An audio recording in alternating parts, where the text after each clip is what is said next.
All right, welcome back, America. This is Rich Valdez filling in for Frank Morano and John Tabacco today. I am the host of This is America podcast at 77 WABC here in New York City.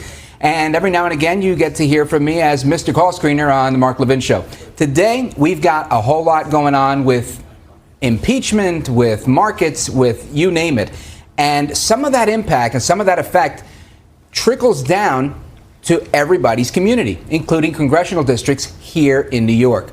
So I'd like to introduce our guest this segment is the chairman of the New York State Republican Party, Nick Langworthy. Nick, thanks for joining the program. Thanks for having me on today, Rich. You bet. So outside in the green room, we were talking during the break about the impact that the Dems witch hunt 2.0 is going to have on local races. Take it away. I think, we had the president here in Manhattan yesterday for a fundraiser. I had a few minutes with him in the back, and he's like, you got to go get those seats back in Congress that we lost in 2018. And we went backward. We lost 3 seats in Congress. Symbolically, we lost the sole federal representative in the Republican Party for New York City in New York 11. Now Max Rose holds that seat. Nicole Malliotakis is running on our line this year to represent Staten Island in Brooklyn, and I think that's really important. And the president brings up a great point. Those are districts that he carried in 2016. Mm-hmm. He won that district in New York City by 11 points. I think he'll do it again. And what we're going to see is a backlash from this impeachment call in those districts where the president, has a lot of support, is very, very popular. That is going to bring those seats home to the Republican Party. So we are going to be out there recruiting candidates. There's 4 or 5 districts across the state of New York, including one right here in New York City, where we have a great shot to take them back. Yeah, and I couldn't agree with you more. I think that focusing on the soft districts, especially districts that were red just last election, are top priority. And I also think, and some people call me crazy, but I think it's important to look at some of the D3, D+3. You have to look at everything because, and it's something I've even given consideration to, because we need to bring the fight to them. Playing defense, I realize you can't always fund these things, but you have to bring the fight to them. Otherwise, you're not in the fight. So what strategy, I guess, are you looking at with Nicole in District 11 or throughout the state and in particular in New York City? Well, when I ran for chairman and I was elected July 1st, I made this pledge. We will, as Republicans, run a candidate in every single one of New York's 27 congressional districts. That hasn't been done in a very long time. It's a tall task. Some of my advisors and political leaders are like, you sure you want to make that promise? I am damn sure I want to make that promise because it's so important in these crazy times that we live in, where the parties are so polarized, that we have someone running and carrying the president's message and a Republican federal candidate in every one of those congressional districts. So now, as head of the party, I'm sure there's a lot of people pulling at you in lots of different directions. And charting the course for the future of the party, what are some of your top initiatives in addition to running 27 candidates in every district? Moving forward with the party? Well, I ran on a platform that we would rebuild, retool, and revitalize the Republican Party in the state of New York. Because for far too long, we've been in the wilderness. 2018 was a real wake-up call. We lost the critical state Senate Republican majority that had stopped so many bad policies. Now we see those policies becoming law. Cuomo doesn't have the heart to go back to the middle where he used to govern from. Now he's a prisoner to the far left, the AOC wannabes that now run the state Senate.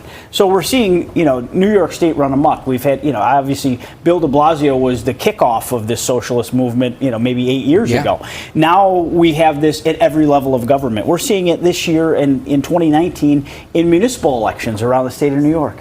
You're seeing, extreme left-wing candidates trying to take over town boards and county legislature seats. We are fighting this, socialism versus capitalism fight at all levels of government. It's extremism at its worst. But we have to, this state is worth fighting for, this community is worth fighting for. Our quality of life is on the line in 2019, 2020, right up until our ultimate goal in 2022, which is to take back the governor's mansion. Because the only way to change New York is to change governors. All right, so true or false, would you agree that getting back the governor's mansion here in New York is a process that's going to take doing exactly what we see our counterparts on the left doing? right? So taking over city council seats, Absolutely. school board seats, getting people to get involved. Is there a strategy in place? And if not, how do you plan to coax more candidates? I mean, as we're getting involved in the 2019 elections around the state, I didn't have the opportunity to weigh in on the candidate selection in these because I wasn't state chairman yet. But we are trying to look where the Republican Party can make a difference in the outcome of county offices, whether it's county executives or balance of power in county legislatures. We're trying to go put points on the board, and we're working on that right now. We're also looking to build the bench, and take this party to places where maybe we haven't been represented in a long time. I mean, I spent the day yesterday down in Chinatown, and it was really great to meet with so many Chinese Republican leaders that want a bigger seat at the table. And I said, you are at the table. Yeah. We have to put our money where our mouth is on outreach. You can't just have a meeting and say it's over with. You have to have a constant dialogue, and that includes outreach in the Latino community, African American community, but Caribbean Americans as well as our Asian Americans. We have to have a party in New York State that looks like the state does. It can't just be a party for some of us up in upstate New York. I'm from Buffalo, so spending as much time as I am in the city these days, I mean, this is new to me. But there's so many people that want a Republican Party that's tough enough to fight back and that's preparing to win. And we know we have a 3-year lead up to build the infrastructure in this party to change the outcome of the 2022 statewide elections. There's a lot of politics between here and there, but we're going to get it done. Okay, so, I mean, we have an opportunity now to reach 75 million homes on Newsmax TV. And I love what you're saying. And I think too often we haven't heard it. We haven't heard that outreach for the Hispanics, the Latinos, the Asian Americans, and getting everybody involved to have a big tent party like it was during the Reagan years. What is your message to the actual people that are watching the show, listening to the program, that want to help you, and they're saying, what can I do? What do I do? What's your advice to them? Well, we have to, talk about economic freedom. I mean, I think we're going to find issues that unite people rather than finding the things that divide us. If you believe in this state that the state's doors should be open for jobs and economic opportunity, then the Republican Party welcomes you in. And that's my message to people of all party affiliations, because that extreme leftward leech that the Democrats have taken in the city and in the state and at the federal level, that has alienated people all over the place. I hear it in my travels. People stop you in the airport or the grocery store. They say, I'm walking away. I'm giving a second look at the Republican Party, or I'm going to switch to blanks. But some of those blanks are coming over our way too.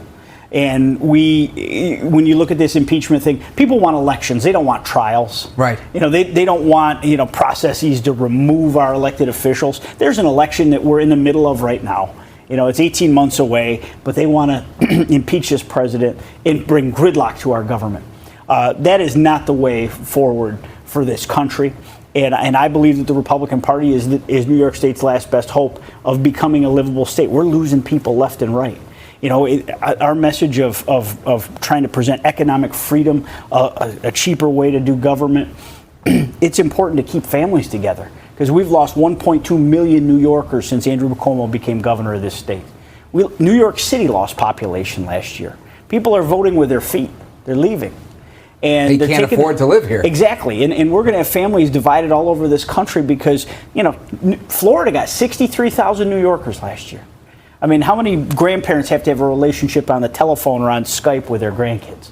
That's not the way of life that we were all brought up with. We should try to keep our families together, and having a government that we can actually afford, and respecting the hardworking taxpayers that are actually paying the bills in the city and the state, that's what matters. Yeah. And, in my own consideration of taking on some of the AOCs out there, including her, All Out Crazy, who I've nicknamed her, I think it's so important that we keep driving this message of framing the fight between capitalism and socialism and really nailing it home. So we've got a minute and a half before we exit this segment. What's your final word? Well, our final word is that we have a way forward. I mean, the cynics out there tell me, well, you're nuts. I don't know why you want to be the state chairman of the Republican Party in New York State. You can't win. I mean, I've had people tell me this, like you're beating your head against the wall. But as I travel across the state, just because somebody may say you can't win doesn't mean that you can't fight. It makes me work twice as hard. And we are going to have we are taking the fight directly to these Democrats. We are calling them out for what they are. There is socialism in our government.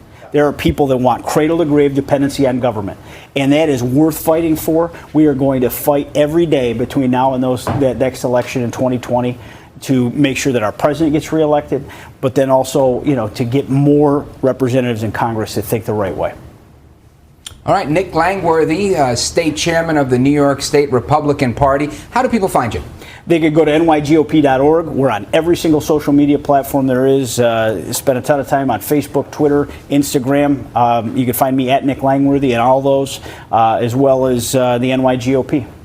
All right, folks, you heard it. Follow Nick Langworthy, support the NYGOP, give it a shot. Like Trump said, you've already tried the Democrats. What do you got to lose? Up next, we've got Manny Alejandro with legal analysis on what's going on with impeachment. I'm Rich Valdez. He's Nick Langworthy. This is Liquid Lunch. We'll be right back. Liquid Lunch Live is brought to you by Question Tequila.